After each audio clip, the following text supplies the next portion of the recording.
This is Minx Laura 123, and this is story time. I'm going to be reading Lady and the Tramp, which is one of my favourite films of all time.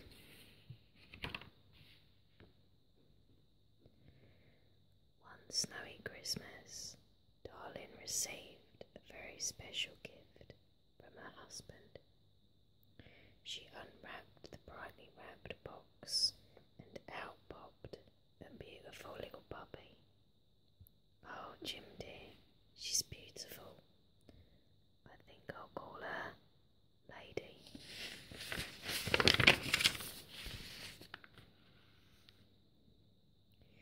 Lady had found a very happy home with Darling and Jim dear. Her afternoons were spent playing in the park with Darling, and later she would race Jim dear home from work. One summer day, Jim dear came home with a surprise for Lady. "Here you are, girl, your very own collar and licence. Why don't you show them off to Jock and Trusty?" Lady trotted proudly next door to see the neighbouring dogs. "Notice anything different, Trusty?" "Why, Miss Lady," drawled the ageing bloodhound, "you've got a new collar." Jock, the Scotty, added, "Aye, it looks very expensive." Later that summer, Lady noticed a change in Jim dear and Darling. The races home stopped, as did the afternoon walks. Instead, Darling just sat home and knitted. Poor, lonely Lady sat outside and wondered why her owners were acting so strangely. The answer came in a few weeks later. There was a tremendous excitement in the house. Jim dear happily telephoned his Aunt Sarah. It's here, and it's a baby, a boy. I'm a daddy." Lady tiptoed upstairs and peeked carefully into a frilly crib. "Oh, it's the cutest little human I've ever seen." So this is why Jim dear and Darling were acting so strangely. Lady rushed outside to tell Jock and Trusty about the beautiful baby. As she talked, a stray dog with no collar or licence entered the yard. He sauntered right up to Lady. "Hello, pigeon. I couldn't help overhearing your conversation, and I think you're all wrong. Why, babies are just cute little bundles of trouble." Jock had heard about this intruder. His name was Tramp, and he always managed to escape the dog catcher's net. Jock didn't like him. "Off with you now, you mongrel."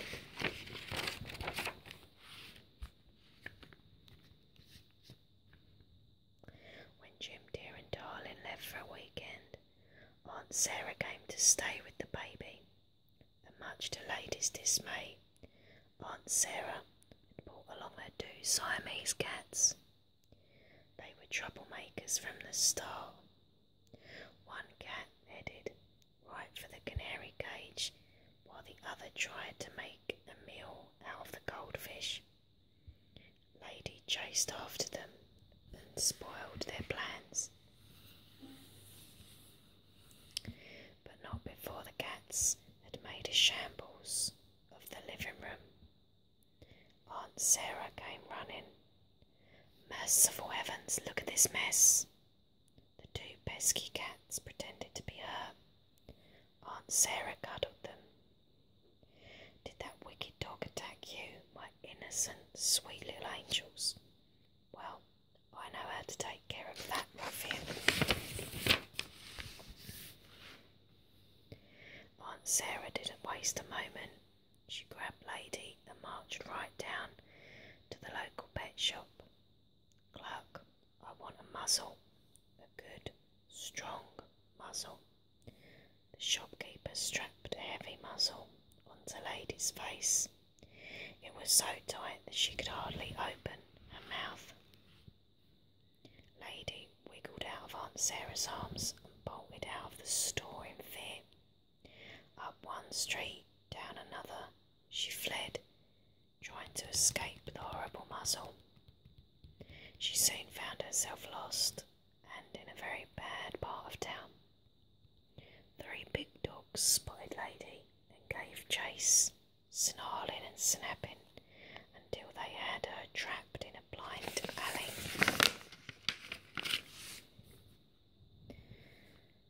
As the snarling dogs inched closer to Lady, another dog leaped to her rescue. It was Tramp. Single-handedly he fought the vicious dogs and sent them yelping away, and then turned to Lady. "Hey, bitch, what are you doing on this side of the tracks? I thought that you, a muzzle. You poor kid. We've got to get that thing off. Come on." Tramp led Lady to the city zoo. At a pond, they found a beaver struggling to pull a heavy log into the water. "Pardon me, friend, it looks like you need a log puller, and I happen to have a handy-dandy one here, modelled by the little lady. Just nip it off and it's yours." The beaver quickly nibbled through the strap, and Lady was free of the hated muzzle.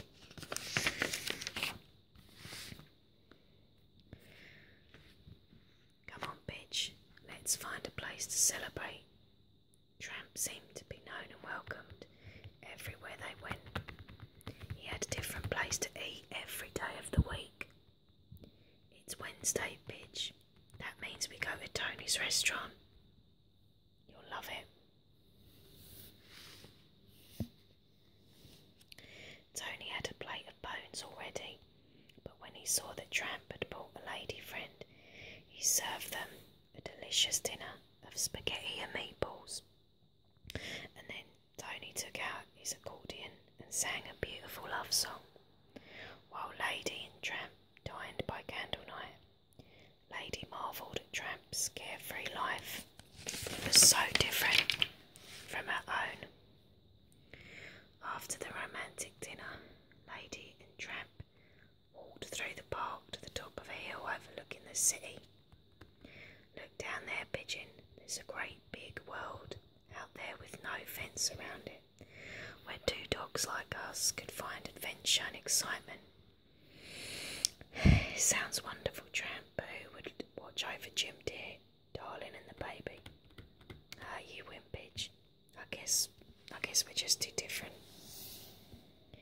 As he escorted Lady home, Tramp noticed some hens sleeping in a yard.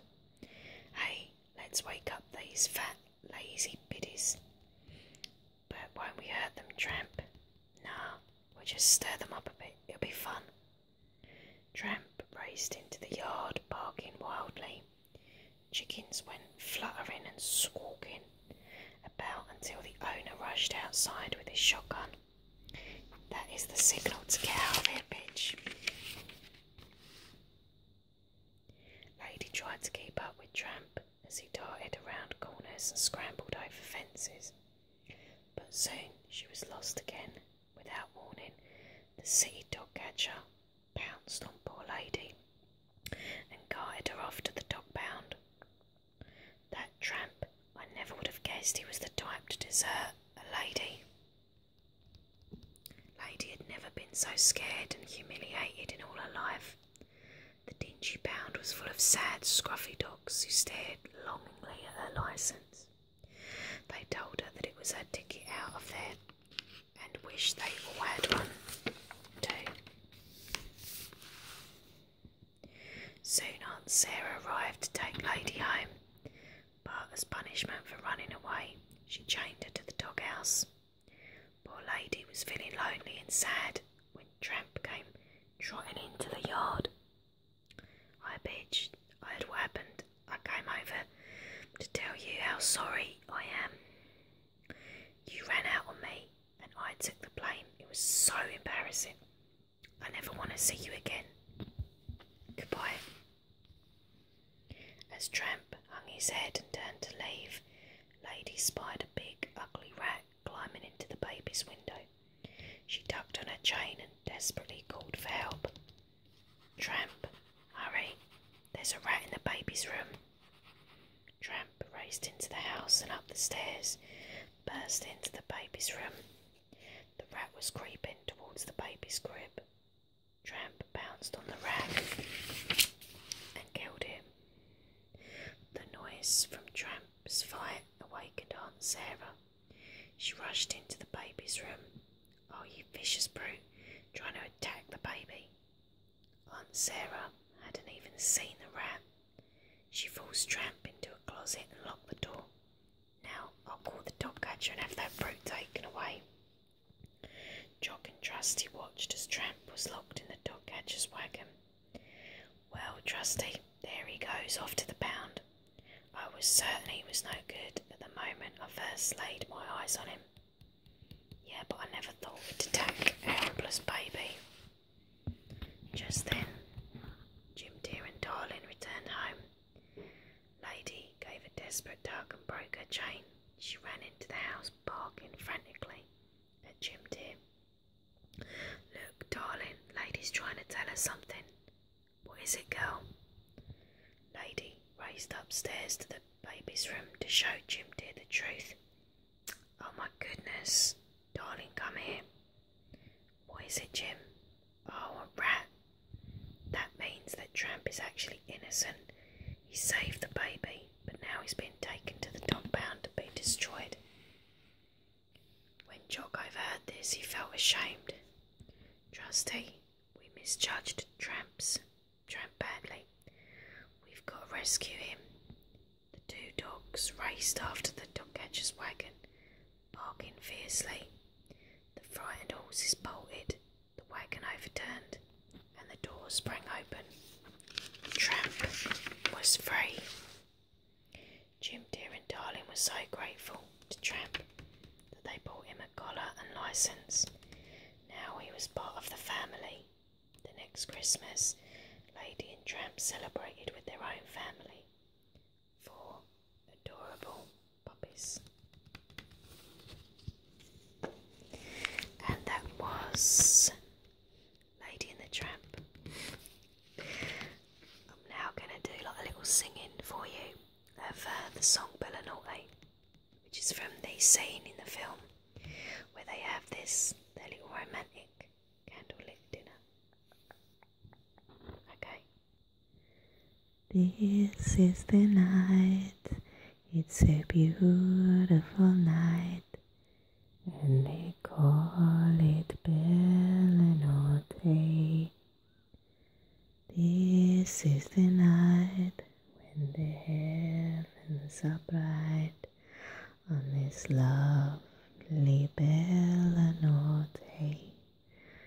Side by side with your loved ones, you'll find enchantment there, and love will wave its magic spell when the one you love is near. 'Cause this is the night, and the heavens are bright on this lovely Bella Naughty.